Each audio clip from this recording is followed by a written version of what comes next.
And now to the economy, specifically dating in this dismal economic time. Should you follow your heart or find out your date's credit score? We asked around to see whether this downturn has affected dating at all.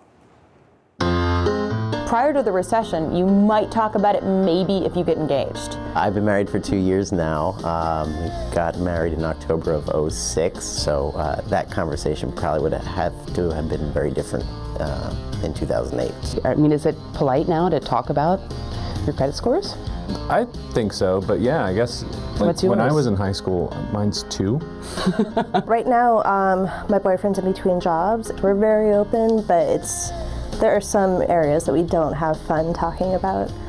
I have to say, I think my dating life has improved given the recession. Instead of going to a really expensive meal, I went on a date last night to Central Park at 3 a.m. You date because it's exciting and fun, and you get to go experience new places and eat at new restaurants. And then now all it seems like my boyfriend and I are doing are changing into sweats when we get home and watching reruns of House. I think that this is a time where you really can see if people are ambitious, if they're creative, if they're resilient too. And I think these are qualities that are much more important than if a person has money.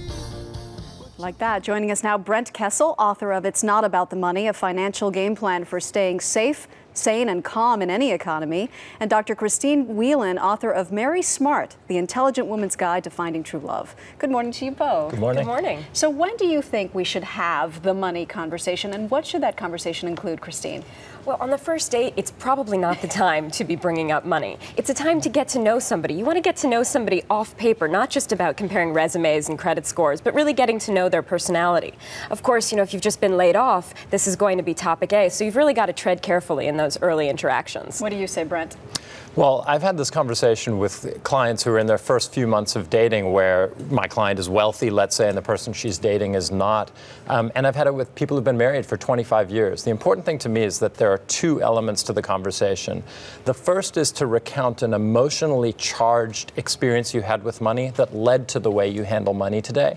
And the second is to talk about the practicalities, sharing credit scores, pay stubs, tax returns, investment statements, to make sure that you get everything out in the open and lay a good foundation for your future. The first point that you make, I think, is so important. It's not necessarily how much money you have, but how you handle the money that you do have. Christine, absolutely. And your ideas about ambition, about perseverance, about drive.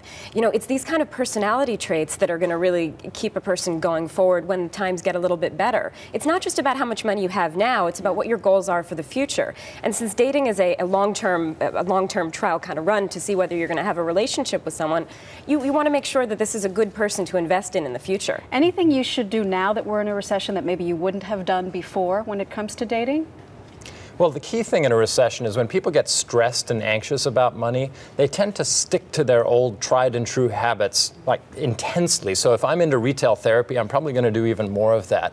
If I'm an investor who jumps in and out of the market and is constantly changing things, I'm probably doing even more of that now. So people's money types really come out in a big way in a recession. You can learn a lot by paying attention. Let's talk about that. You identify 8 money types in your book. Yeah. The four that you say are most prevalent are the guardian, who's always alert and careful, the pleasure seeker, who prioritizes the here and now, the saver, who seeks abundance through security, and the innocent, who believes and hopes that life will work out for the best. I assume you don't want to be a pleasure seeker in this economy. Well, it depends. It all depends how balanced you are, and it really depends if you're aware of your blind spots. So the person to steer clear of is the one who thinks they have no blind spots. We all have blind spots. We all have blind spots. Even the savviest investors, most sophisticated business people have learned in this economy that they have blind spots too. The guardian's blind spot is that they can get worried and anxious and controlling when times get tough. The pleasure seeker's blind spot is kind of what you alluded to. You just go out and shop and shop and shop till you drop. The saver's blind spot is being too frugal, too tight with money, and really not having much fun in the relationship. And the innocent's blind spot is kind of putting their head in the sand, avoiding looking at money at all. And we've all learned where that gets you. Yeah, none of us can afford to do that. Thank you so much, Christine, Brent. Thanks so Appreciate much. your time.